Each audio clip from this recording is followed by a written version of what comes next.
لژندری و همین الان آنلاک کردم. بریم ببینیم چطوریه. لیتس گو.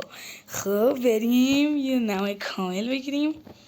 این چیه آقا؟ بریم 1 2 3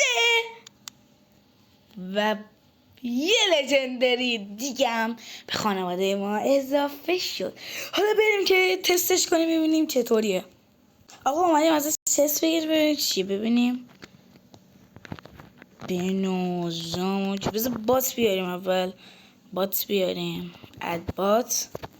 خب لیتس ببینیم انیمیشنش. واو چه انیمیشنی داره.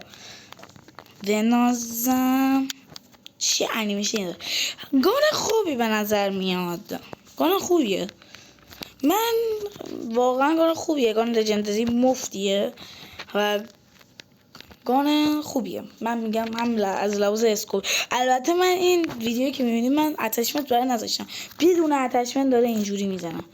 آقا پس بگیرینش. بازم تا آخر مدرسه تلاش کنی بگیرش. ببخشید این چند وقت ویدیو نذاشتم. وی پی ان هم نمیدونم قطع بود چی بود نمیفهمم. حالا بریم چیزشو ببینیم. چیه؟ ریلودشو. حالا انیمیشنشو هم کنیم چون بالا. واو دیان چی شاخیه. آقا حتما این گانو بگیرینش. تلاش هم حتی نکردین اشکال نداره مهم نیست ولی بگیرینش. خیلی گان خوبیه. تا دیگه بعدی. وای.